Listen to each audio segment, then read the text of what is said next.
Modz here, and we're making another Lost Ark video today. We're going to be talking about, different ways to make gold in the game. I know a lot of people have issues with it, so yeah, we're just going to go over like 5 ways that you can make gold easily in Lost Ark with minimal effort. So the first thing that we're going to talk about is the importance of alts. I know you probably hear it all the time. Alts are very important in Lost Ark for making gold. Why are alts important in Lost Ark? Well, the more alts you have, the more chaos dungeons you can run, the more guardian raids you can run, the more daily activities you can run. It also means more weeklies you can run. So there's like current content in the game, like Abyss dungeons, and you get gold from Abyss dungeons. So every single alt that you have will generate gold from your Abyss dungeons. However, when you run your Abyss dungeon, you can only get gold from 6 characters a week, right? So I'm just going to cruise over to this thing over here, and you can see it right here. It says weekly gold limit, and it tells me my characters that I've done the Abyss dungeons on. So you just get like little gold rewards. Also, by having alts, right, you get your different awards, like your engraving books and whatnot. I got a legendary engraving book the other day. The Mayhem book is sold for 40,000 gold. So that's pretty good. So every basically alt that you have, you just gain access to more materials that are tradable. So and then you just do like whatever Abyss dungeon you can in your tier to get that free gold. The other importance of an alt is each alt has their own respective weekly exchange vendors. So, you probably heard about these little bloodstone exchange vendors over here. You want to join a guild. Every alt that you have, you want to join a guild. Because every week, with your guild contributions, you'll be able to buy stuff from this vendor from different tiers, right? Tier 1, 2, and 3. And you'll notice I already bought all like my tier 3 stuff via this character than tier 3. But all of your materials from your exchange vendors are tradable. So each alt that you have, you get more resources that way. You can either sell it for gold or you can just funnel it to your main. Another vendor that is per character, not like per account, is your pirate ship stuff, your pirate exchange. So every character that you have within a tier, you can do the same exact thing. You can buy the mats from the vendor, and you can use it on your same character or trade it to a different character.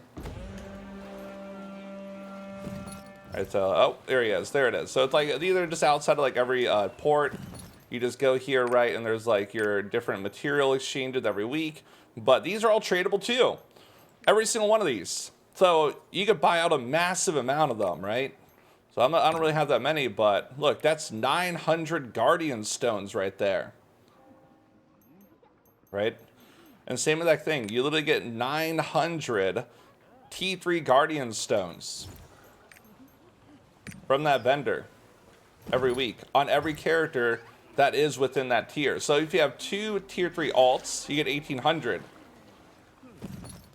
If you have 3 tier 3 alts, you get 2700 materials.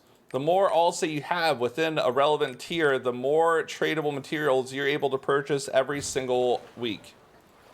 So that's the first thing, right? Alts, good. Alts are really profitable. They generate more resources. Some of those resources are bound. Some of those resources are tradable. And you can either sell those for money, or you can just transfer them to your main, but in this case we're selling them for money to make more profits. So alts are good. As many alts as you can, make them. Second way to make money in Lost Ark, make gold in Lost Ark, is Adventurer's Tomb. So you have like your little completion stuff here, right, for your Adventurer's Tomb, and one of the things that you have to do is do collectibles. Okay, these collectible items are tradable, and if you go into your marketplace, you can select them over here, and then you can sort by price. Some of them are a lot of values. If you hover over them, it'll tell you what continent you get these these items from, and you basically just get them from killing mobs within the continent. So yeah, you can just farm elites. So like in Punica, whenever I am doing my like gathering for archaeology, which I do in this area, there's a bunch of elites here. I get all these all the time. They'll sell for 300-400 gold. If you want, you can just sit here and farm these mobs every single day, and you'll be able to generate some easy gold and sell those items in the auction house. So just, yeah, basically just farming Adventurer's Tomb. So you just pick a region, and then you do your Adventurer Tomb stuff. And these will just drop. And you see, like I said, at the bottom, it says the continent where they drop. I just do the Punica ones. Some people will like go to like Phaeton or like Rohendel and do those, but yeah, I just farm the Punica ones when I'm doing my life skills. Second thing, or the third way to make gold in Lost Ark, what a lot of people overlook, is your life skills. that I was just talking about them. So you'll be given like a certain amount of life energy per day that you can expend. There's potions that you could get to like give you back more life energy, and you basically gather stuff in the game. Everyone has like a different preferred profession. My personal favorite is archaeology. For you. So yeah, I just end up doing archaeology. You can go check them in the office. And like, you know, you want to have like an updated tool for this, right? So I usually recommend people to get super armor for rare item acquisition, reduce minigame difficulty, and then like minigame probability. So anyways, your life skills. So you do your life skills, you basically do your gathering in different places, wherever you want to do it. Like, you know, I just basically just do it over here in Tika Tika. I just go through this area. They're in static spawns. You just go to the locations and you gather materials. Anyways, you just do your life skills every day. That's not like how you really, you could sell those materials if you want. They go for some gold. But I personally like using my stronghold to craft these maps. So once I get my materials, there's these things called archaeology site maps. How do you unlock them? You have to do the research for them. It's like down here somewhere. We already did the research for it. So yeah, you'll basically research these maps, right? And it'll give you the ability to craft them with the resources that you generate. And then you just, you know, it costs a little bit of action energy and it costs some gold, and you just craft them. This is good. So anyways, it'll end up creating a personal map for you that you could run.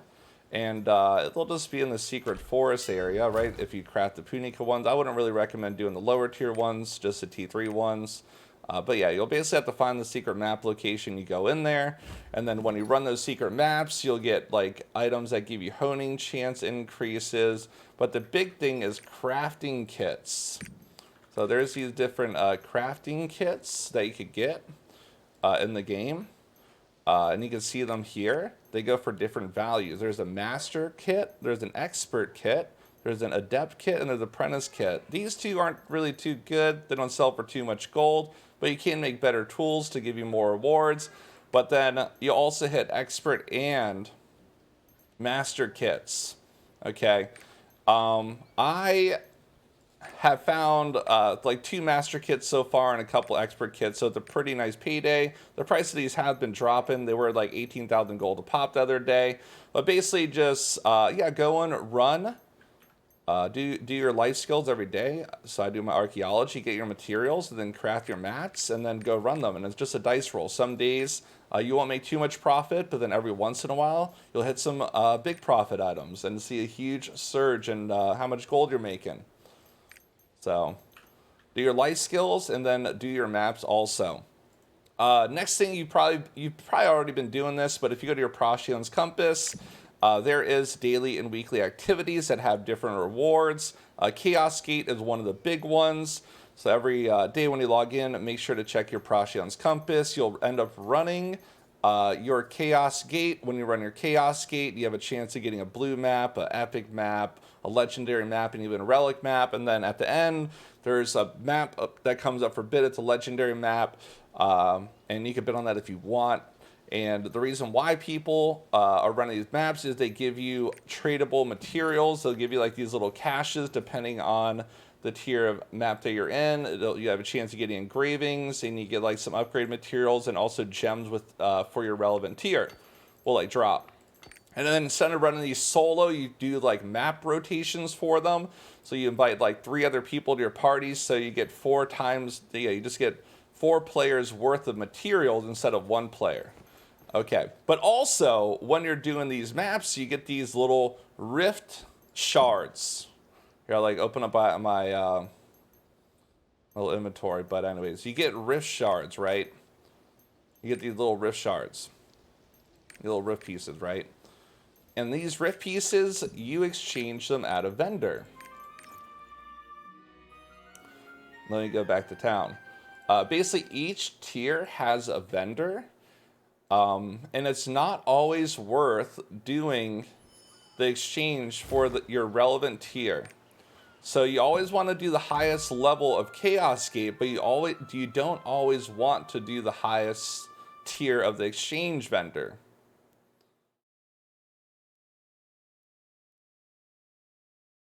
The loading times are great. Yeah, so if you want to see it, there's like a little rift piece vendor. So like whatever town that you're in, you just type rift piece exchange. This will give you like your T1 maps. And then if you go to like Punica, right, and you're in the town, there's like your little rift like exchange pieces here. And we'll just cruise over to it to give you a visual representation. I'm going to join the Magic Society one day. Did you see that new spell? The truth is always...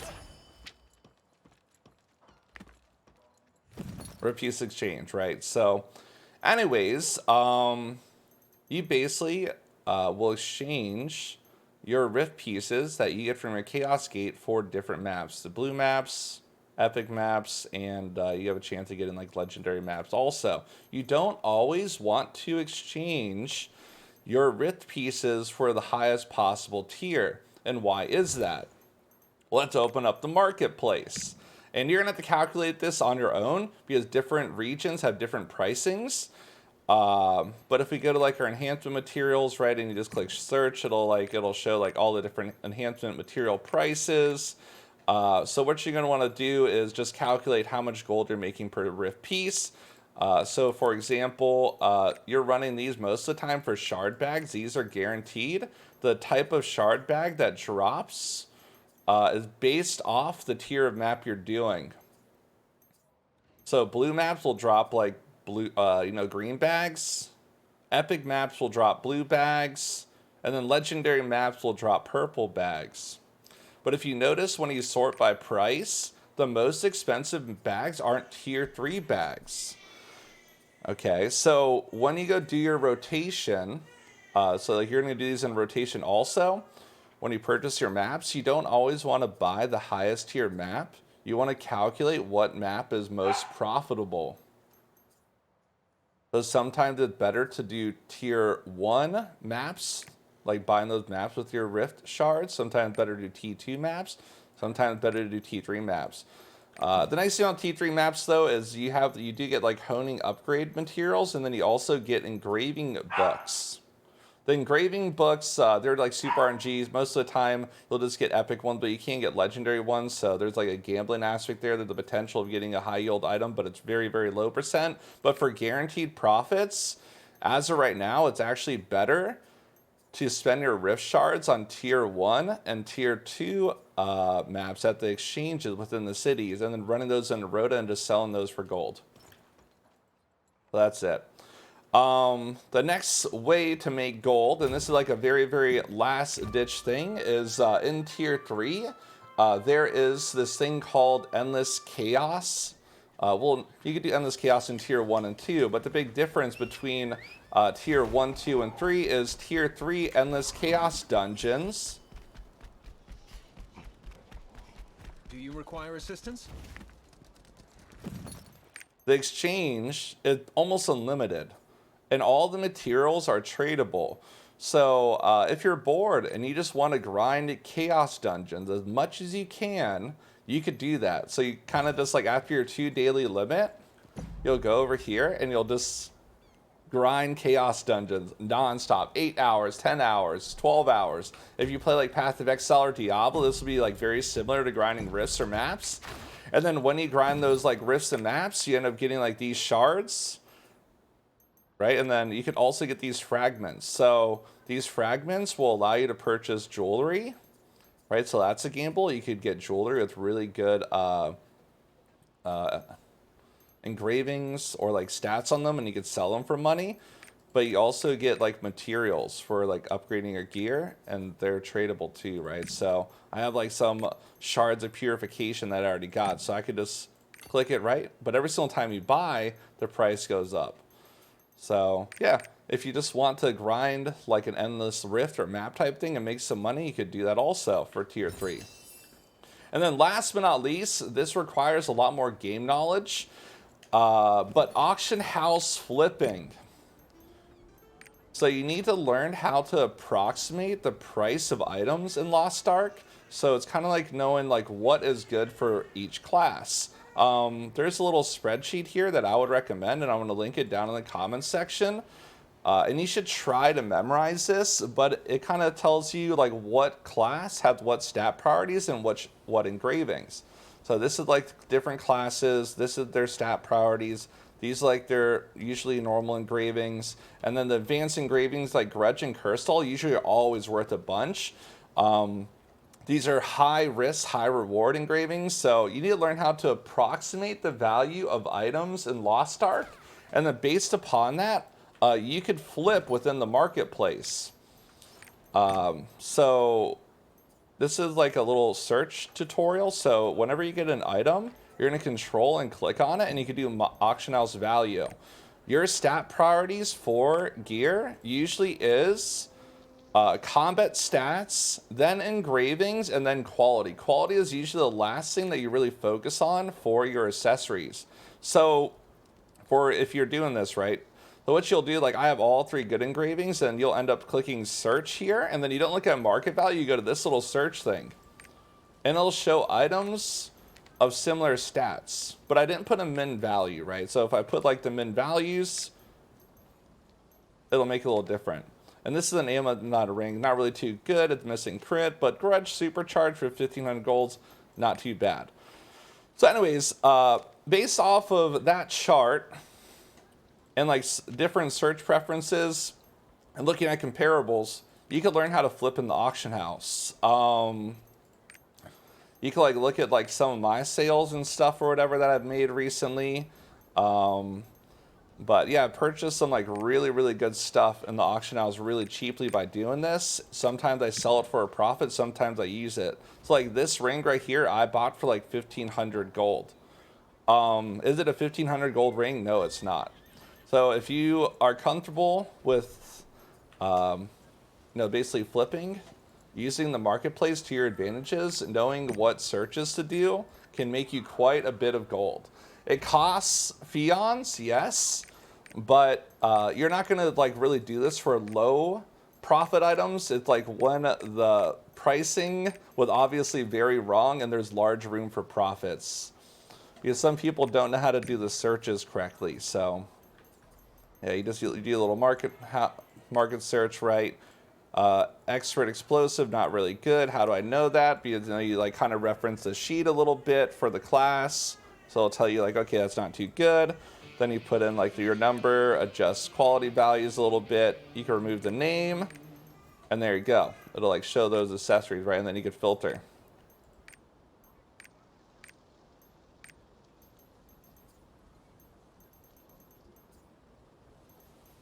So that's pretty much it. Anyways, a few different ways that you can make gold in Lost Ark just by playing the game and having a little bit of game knowledge. Hope you guys learned some stuff. Okay, bye.